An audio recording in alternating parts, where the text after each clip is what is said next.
नमस्कार। हिंदी कक्षा में आपका हार्दिक स्वागत और अभिनंदन है।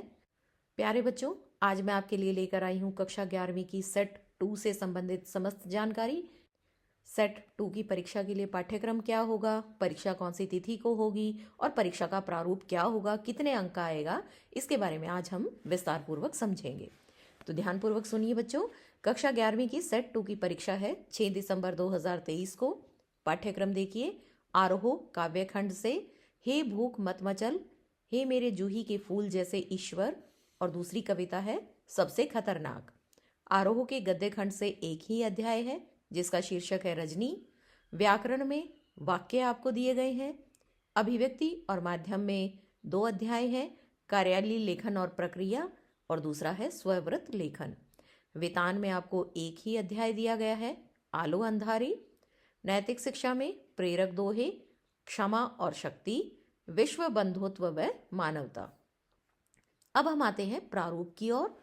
कक्षा 11वीं की आपकी जो परीक्षा है वो कुल 40 अंकों की होगी, जिसके लिए आपको 90 मिनट का समय दिया जाएगा।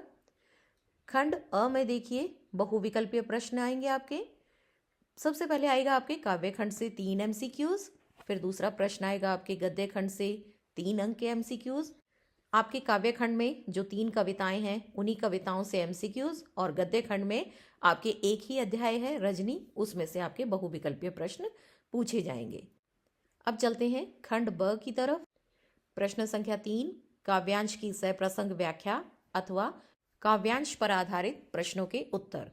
अक्टूबर और नवंबर माह के पाठ्यक्रम में आपकी 3 कविताएं हैं। तीनों कविताओं में से किसी भी कविता से एक प्रसंग उठाकर दिया जा सकता है, जिसके आपको सप्रसंग व्याख्या करनी है। इसके बाद कोई भी कविता की पंक्तियां दे दी और उस पर नीचे आपके 5 प्रश्न दे दिए जाएंगे। तो एक प्रश्न तो संभवतः यह आता है कि आपकी कौन सी कविता से लिया गया है और इसके कवि कौन है। प्रश्न संख्या 4, निम्नलिखित गद्यांश की सप्रसंग व्याख्या लिखिए। तो आपके एक ही अध्याय है, रजनी पाठ है, उसी में से आपको कुछ पंक्तियां दे दी जाएंगी जिसकी आपको व्याख्या करनी है, या फिर आपको अथवा में दिया गया है, आपको कुछ पंक्तियां वहां पर दी गई हैं और उन पर आधारित आपको प्रश्न दिए जाएंगे, जिसमें से एक प्रश्न संभवतः ये आता है कि पाठ का नाम क्या है और लेखक का नाम क्या है। तो इन दोनों में से जो भी आपको अच्छे प्रकार से आता हो उसका जवाब दीजिएगा। प्रश्न संख्या 5, अभिव्यक्ति और माध्यम में आपके 2 पाठ दिए गए हैं, कार्यालय लेखन और प्रक्रिया, और दूसरा है स्ववृत लेखन। तो उनमें से एक एक नंबर के 2 प्रश्न और 3 अंक के ऑप्शन में आएंगे आपके, उनमें से आपको किसी एक का जवाब देना है। प्रश्न संख्या 6, आरोह के काव्यखंड से आपको 2 प्रश्न दिए जाएंगे, उनमें से किसी एक का जवाब आपको देना है। आरोह के गद्य खंड से, यानी कि जो रजनी पाठ बचता है हमारा, उसमें से आपको 2 प्रश्न दिए जाएंगे, उनमें से किसी एक का जवाब आपको देना है।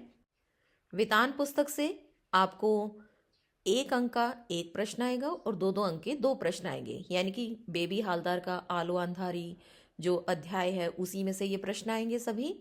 व्याकरण के आधार पर आपके 5 अंक के वाक्य शोधन दिए गए हैं, 5 अंक के आपकी ये प्रश्न आएंगे, और नैतिक शिक्षा के आधार पर भी आपसे 5 अंक के प्रश्न पूछे जाएंगे।